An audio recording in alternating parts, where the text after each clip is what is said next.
لیا، افطاری ہمارے ساتھ اس کی طے ہو گئی، مسجد چلا گیا،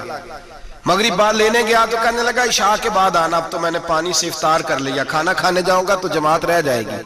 کہتے ہیں عشاء کے بعد میں لایا، اس کو کھانا کھلایا، رات گہری ہو گئی تو میں نے کہا تو سو نہیں جاتا؟ کہنے لگا کوئی عرض نہیں، کبھی دور مزدوری کرنے نکل جاؤں تو رہ بھی جاتا ہوں، گھر والوں کو پتہ ہے۔ کہتے ہیں میں نے مسافر خانہ کھولا، یوں سمجھیے ڈرائنگ روم بیٹھک میں نے کھولی، اس کو سلا دیا، میں اور میری بیوی اپنی معذور بیٹی کو روٹی دینے گئے اور ہم نے جا کے اس کو کھانا کھلایا جو ٹانگوں سے معذور تھی، اور ساتھ کہا کہ بیٹی آج بڑا پرہیزگار جوان ہمارا مہمان ہے، آج چڑھتی جوانی اور تقوی کی روشنی اس کے چہرے سے چمکتی ہے، کیا بات ہے، بڑے ہی اچھے گھرانے کا تربیت یافتہ ہے۔ کہتے ہیں بچی کو کھانا کھلا کے لوٹے، اپنے کمرے میں سو گئے، بیٹی اپنے کمرے میں لیٹ گئی، ترس گئے تھے کہ بیٹی قدموں پہ چلے، تہجد کا وقت ہوا تو دروازے پہ دستک ہوئی، بڑی بے چینی کے ساتھ اٹھے میاں بیوی، کون ہے؟ بیٹی کی آواز آئی، ابا جی دروازہ جلدی کھولیں۔ کہتے ہیں کلیجے پھٹنے لگے، ذہن بکھرنے لگے، سوچے ہیں کہ وہ 2-1 منٹ ہمارے اوپر پہاڑ بننے لگے، دروازہ کھولا تو وہ بیٹی جس کے لیے ترس گئے تھے کبھی چلے گی، وہ اپنی ٹانگوں پہ کھڑی ہے، کبھی دوڑ کے ادھر جاتی، کبھی دوڑ کے ادھر آتی۔ بیٹیاں پریشانی کا فون کر دیں تو پھر بھی آنسو نکل آتے ہیں، اور بیٹی گھر میں خوشی آ جائے تو پھر بھی ماں باپ رو کے ہی شکر ادا کرتے ہیں، ان کے لیے روتے ہی رہتے ہیں۔ کہتے ہیں میں تڑپ گیا، بیوی بھی رونے لگی، بیٹے یہ کیا ہوا؟ ہم تو مایوس ہونے لگے تھے معاذ اللہ کہ اب تو ٹھیک نہیں ہوگی، کیا ہوا؟ کہنے لگے ابا جی اماں جی آپ نے بتایا نا نیک جوان آیا ہے، نیک آیا ہے، تو میں آپ چلے گئے تو میرے دل میں خیال آیا اے اللہ اگر وہ واقعی نیک ہے تو اس کے صدقے مجھے شفائی عطا فرما دے، یا ایھا الذین آمنوا اتقوا اللہ وابتغوا الیہ الوسیلہ، اے اللہ صحت ہی دے دے۔ کہتے ابھی میری دعا بھی پوری نہیں ہوئی کہ میرا وجود حرکت کرنے لگا، اور یہ دیکھو میں اٹھ کے کھڑا ہو گئی ہوں۔ کہتے ہیں ہم لوگوں نے یہ دیکھا تو بھاگے اس کے کمرے کی جانب، جب دروازے پہ ہاتھ رکھا تو دروازہ کھل گیا، آگے گئے تو پلنگ خالی تھا، ایک رکا چھوڑ گیا ہے۔ کہنے لگا مجھے پتا ہے میری حقیقت کھل گئی ہے، میں تو اللہ کا بندہ ہوں،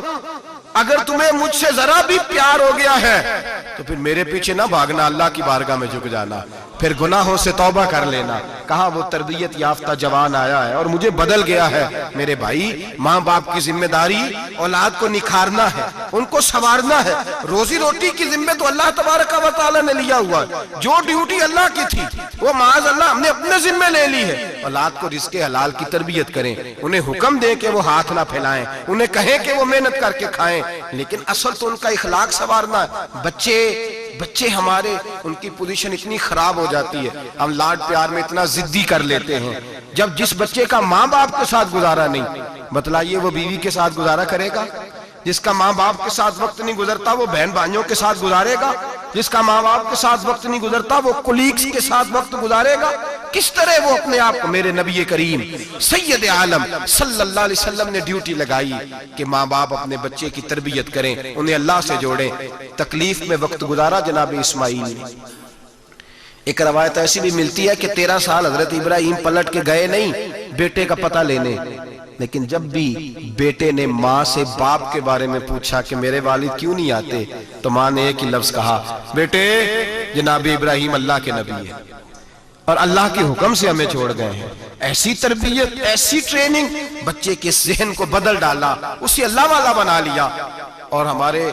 مفسرین نے بحث کی ہے کہ جناب اسماعیل جو اللہ کی راہ میں قربان ہونے کو تیار ہو گئے، ان کے سینے میں جو رب کریم کا اتنا پیار موجزن ہوا کہ وہ گردن کٹانے پہ تیار ہو گئے، تو فرماتے ہیں یہ تربیت جناب ہاجرہ کی تھی،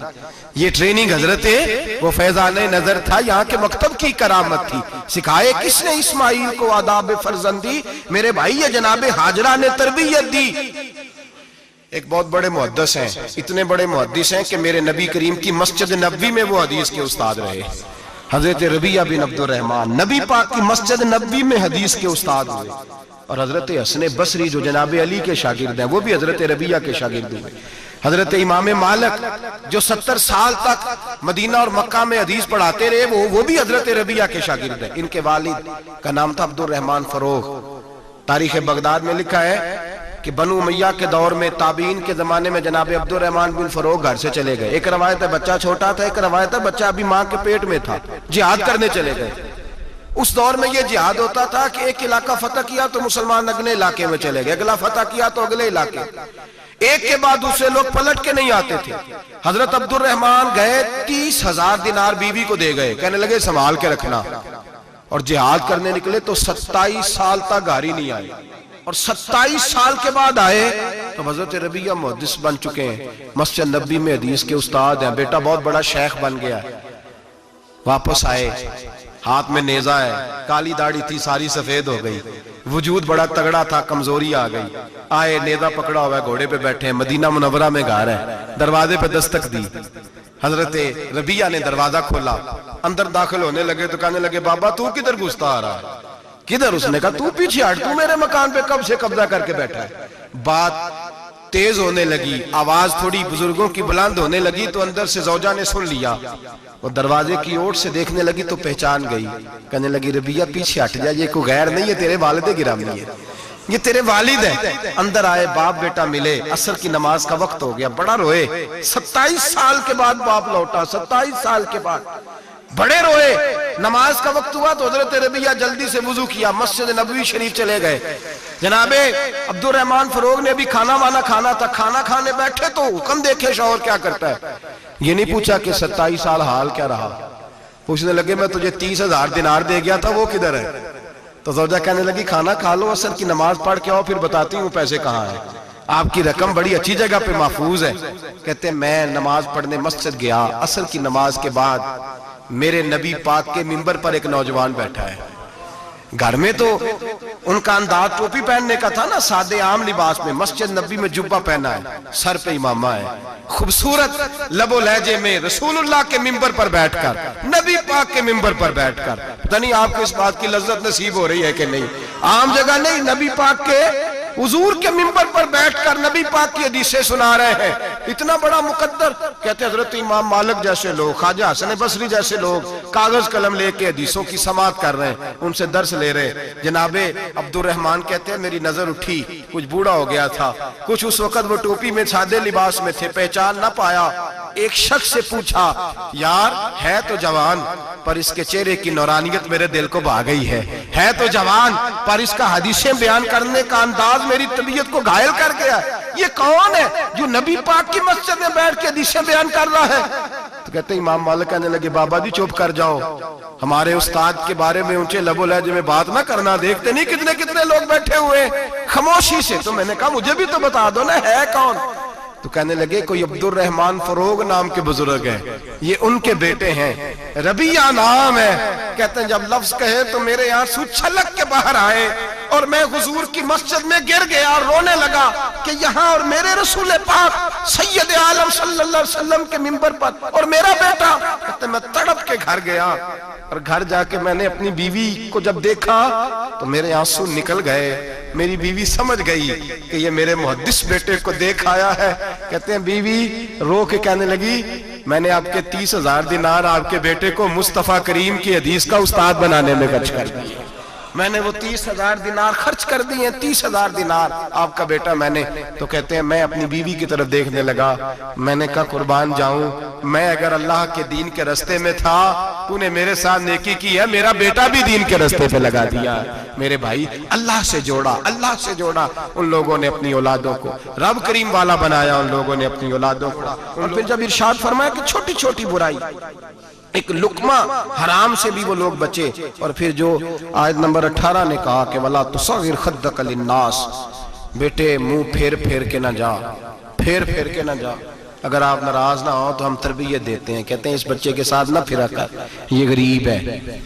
اس کے ساتھ نہ پھرا کر۔ وَلَا تَمْشِ فِي الْأَرْضِ مَرَحًا، حضرت لقمان بیٹے سے کہتے ہیں منہ پھیر پھیر کے لوگوں سے بات نہ کر اور اکڑ اکڑ کے نہ چل۔ إِنَّ اللَّهَ لَا يُحِبُّ كُلَّ مُخْتَالٍ فَخُورٍ، اللہ کو وہ پسند ہی نہیں جو اکڑ اکڑ کے چلے اور اترائے۔ ابھی بھی رواج ہے کہتے ہیں دوستی لگانا تو اپنے برابر کے دوستوں سے، ایسے نہ ہو ہمارا سٹیٹس ہی نہیں، ابھی بھی وہ فرق، جو تو سید بھی ہو، مرزا بھی ہو، افغان بھی ہو، تم سبھی کچھ ہو، بتاؤ کہ مسلمان بھی ہو۔ عاجزی کا درس دیا اپنی اولاد کو، عاجزی کا، ان کو ادب سکھایا، ان کو انکساری سکھائی، لوگوں کے اندر مل بیٹھنے کا درس دیا۔ جو آدمی انکساری والا ہوتا ہے، عاجزی والا ہوتا ہے، یوں سمجھو اسے شہد لگا ہوا ہے، دنیا خود اس کے پیچھے بھاگ بھاگ کے آتی ہے۔ جو سب کے ساتھ اس نے سلوک کرنے کا عادی ہوتا ہے، لوگ اس کے گرویدہ ہو جاتے ہیں۔ لیکن جس آدمی کو آپ اکڑنا سکھا دیں، جس بچے کو آپ کہیں بس تو ہے اور کوئی بھی نہیں، اس کی اپنی زندگی بھی اس کے لیے پریشانی والی ہو جاتی ہے۔ میرے نبی رحمت سید عالم صلی اللہ تعالی علیہ وآلہ وسلم نے ارشاد فرمایا، کسی باپ نے اپنے بیٹے کو جو سب سے اچھا تحفہ دیا ہے وہ یہ ہے کہ اس نے اپنے بچے کو اچھا ادب سکھا دیا ہے، اپنے بچے کو اچھا۔ حضرت لقمان کہتے ہیں بیٹے منہ پھیر پھیر کے باتیں نہ کرنا، زمین پہ اکڑ اکڑ کے نہ چلنا، اللہ کو اکڑنے والے لوگ پسند۔ ہارون رشید نے امام نسائی کی ڈیوٹی لگائی کہ میرے بیٹے کو حدیث پڑھائیں گارا آکے، تو امام نسائی کہنے لگے یہ نبی پاک کا دین ہے، یہ میں اس کو رسوا نہیں کر سکتا، جس نے پڑھنا ہے میرے پاس آ کے پڑھے، اور جہاں سب بچے بیٹھتے ہیں وہیں پڑھے۔ ہارون رشید کہنے لگا حضور آپ کیا سمجھتے ہیں، میں نے بھی تو آپ کو آزمانے کے لیے یہ جملہ کہا تھا، یہ وہیں آ کے پڑھے گا جہاں سارے غریبوں کے بچے پڑھتے ہیں۔ اب تو روز استاد کٹہرے میں کھڑا ہوتا ہے، اسکول کے استاد کا تو مجھے نہیں پتا، پہلے مدرسے کا استاد تو روز بیچارہ ہاتھ باندھ کے چودھری صاحب نے کہنے سے میرے منڈے نو مارے تو 8,000 کا مولوی ہے، اور میرا بیٹا تو 8,000 کے روز گول گپے کھا جاتا ہے، میرے بیٹے کو تو نے مارا ہے، تجھے اپنی حیثیت کا پتہ ہے؟ روز استاد کٹہرے میں کھڑا ہوتا ہے، بچے فری میں مفت میں حافظ جی مفت میں حفظ کراتے ہیں، خدا جانے محترم کتنی مشکل سے ادارہ چلاتا ہے، اور بچے کے ماں باپ آ کہتے ہیں بلاؤ مولوی صاحب کو، اس کی طاقت کیسے ہوئی میرے بچے کو مارا ہے، وہ مولوی وہ جو کل دانے لینے آیا تھا وہ آج میرے بچے کو مارے گا، یہ رویہ ہے ہمارا۔ ہارون رشید بادشاہ نے اپنے بیٹے کو امام نسائی کے پاس پڑھنے بٹھایا۔ ایک دن حضرت کہاں لوگ کہتے ہیں بس بس بیٹا ٹھیک ہے، سیدھا سیدھا تو دین سیکھ کے آیا، ایسے کسی درویش کا مرید ہونا اور کسی عالم کی نوکری کرنا، اب تو بالکل ٹھیک ہے، پیر اساں بھی رکھے نے، یہ کہ تیرا طریقہ ہے، تو تو پیچھے لگ گیا ہے، یہ کس طرح کا تیرا رویہ ہے؟ ہارون رشید بادشاہ، ہارون رشید وقت کا مطلق العنان بادشاہ، امام نسائی ان کے بیٹے کے استاد ہیں، امام نسائی رحمت اللہ علیہ کے پاس بیٹا پڑھتا ہے، ہارون رشید گزر رہا تھا تو بیٹا وضو کرا رہا ہے، شہزادہ وضو کرا رہا ہے استاد جی کو، اور پیر دھلا رہا ہے۔ ہارون رشید گھوڑے سے گزرا تو اس نے دیکھا خانقاہ کے باہر، مدرسے کے باہر استاد جی وضو کر رہے ہیں اور بیٹا وضو کرا رہا ہے، سراہی پکڑی ہے، لوٹا پکڑا ہے، استاد جی پیر دھو رہے ہیں۔ ہارون رشید غصے سے اترا، ساتھ بہت سارے سپاہی تھے، انہوں نے کہا کہ یہ مولوی کو مارے گا، مولوی کو مارے گا کہ تو کس طرح میرے بیٹے سے یہ کام کاج کرا رہا ہے۔ کہتے نیچے اترے اور ہارون رشید نے جا کے نا زور سے ایک تھپڑ اپنے بیٹے کے چہرے پہ مارا۔ بیٹا کہنے لگا ابا جی میری غلطی کیا ہے؟ فرمانے لگے تجھے پتہ ہی نہیں تو کس شخص کے پاس پڑھتا ہے، تو پانی ڈال رہا ہے، تیرے استاد کو اپنے ہاتھوں سے اپنے پیر دھونے پڑ رہے ہیں، بیوقوف، ایک ہاتھ سے پانی ڈال اور دوسرے ہاتھ سے استاد کے پیر دھو، تجھے پتہ ہی نہیں کہ یہ شخص جب نبی پاک کی حدیثیں بیان کرتا ہے تو کئیوں کو مصطفیٰ کا دیدار نصیب ہو جاتا ہے۔ یہ پتہ نہیں تو کس محدث کا شاگرد ہے، ایک ہاتھ سے پیر پہ پانی ڈال دوسرے ہاتھ سے دھو، اس لیے کہ باندھ علموں جو کرے فقیری وہ کافر مرے دیوانہ ہو۔ اگر تو نے دنیا میں کامیاب ہونا ہے تو اس سے فیض علم حاصل کر، بیٹے یاد رکھ، اگر تو اس کی بارگاہ میں حاضری دے گا تو تو آگے بڑھے گا۔ حضرت عمر بن عبدالعزیز کتنا بڑا شخص ہے، ثانی عمر کہا گیا، ثانی عمر کہا گیا۔ حضرت عمر بن عبدالعزیز رحمت اللہ علیہ، حضرت صالح بن کسان ایک محدث تھے مدینے کے، ان کے شاگرد تھے۔ بچوں کو ہم آج ہی کہاں بچے ادب کرتے ہیں، اساتذہ کہاں ادب کرتے؟ ایک اسٹوڈنٹ مجھے کہنے لگا جی ہم ادب کرتے تھے جب تک استاد ٹیوشن نہیں لیتے تھے، اب استاد بھی تو ٹیوشن لے کے پڑھاتے ہیں۔ اور میں نے کہا خدا کے بندے کیا دے سکتا ہے تو استاد کو؟ حضرت علی فرماتے ہیں جس نے ایک لفظ پڑھایا مجھے گلی میں کھڑا کر کے بیچ بھی سکتا ہے، تو نے قیمت کیا ڈالی ہے؟ استاد کچھ بھی کر لے، استاد نے تو استاد ہی رہنا ہے نا میرے بھائی، لیکن وہ لب و لہجہ ہمارا موجود ہے۔ مجھے ایک دفعہ میرے کالج کے لوگوں نے بلایا، کہنے لگے آپ یہاں بھی پڑھے ہوئے ہیں اور مدارس میں بھی، تو ذرا فرق بیان کریں کالج کا اور مدرسے کا، کچھ بیان کریں۔ میرے ٹیچرز بھی تھے بہت سارے، تو میں نے کہا معذرت کے ساتھ یہاں تو بڑا مشکل ہو جائے گا بات کرنا، لیکن ایک جملہ میں نے مدرسے اور کالج میں ایک فرق محسوس کیا ہے۔ ہمارا مدرسے کا طالب علم آج بھی ہمارے جوتے اٹھا کے آگے رکھتا ہے، وہ آج بھی استاد کی موٹر سائیکل کو ٹاکی مارتا ہے، آج بھی صاف کرتا ہے۔ ہمارا مدرسے کا طالب علم آج بھی استاد کو پشت نہیں کرتا، لیکن کالج کا طالب علم پوچھتا ہے اسلامی آتلا آیا ہے،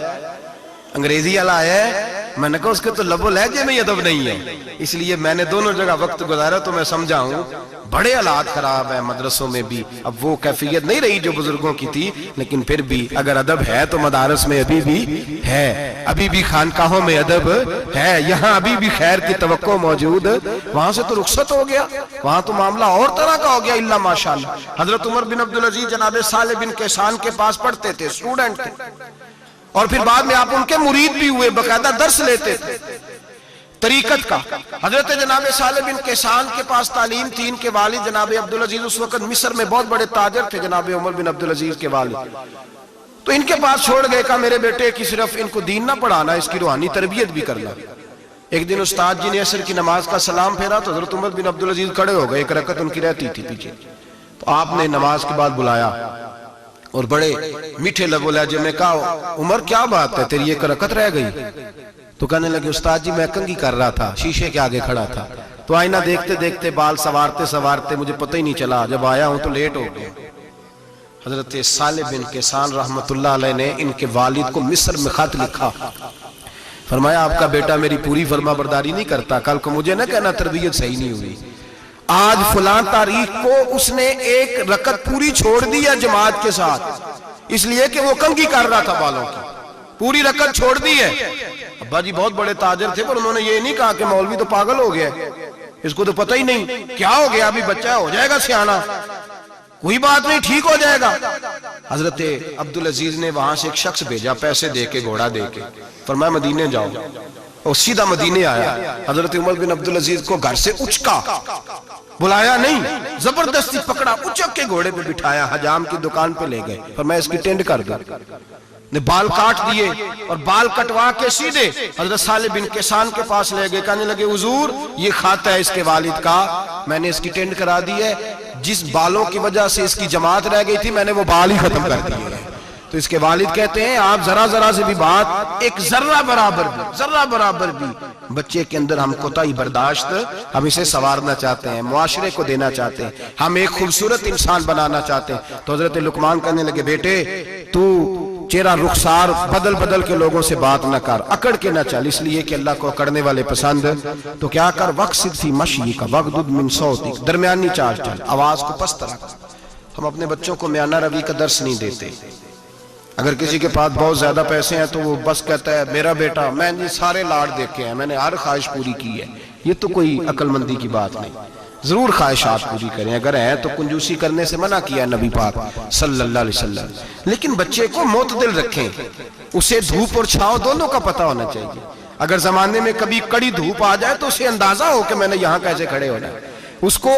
کو درمیانہ اور میانہ روی کا اسے درس دیں، اسے پتہ ہو، وہ نرم دل بھی ہو اور برائی کے مقابلے میں ڈٹ جانے کی طاقت بھی رکھتا ہو۔ بچے کو درمیانہ رستہ، میرے نبی کریم علیہ السلام نے فرمایا ما عالم نقتصد، جو درمیانی چال چلتا ہے وہ کبھی تنگ نہیں ہوتا، اور خیر الامور اوسطھا، سب سے بہترین رستہ وہ ہے جو درمیانہ ہوتا ہے، جس میں افراط و تفریط نہیں ہوتی۔ بچوں کو درمیانہ پن سکھائیں، ان کے لب و لہجے کے اندر ایسا مزاج پیدا کریں کہ جس کے اندر وہ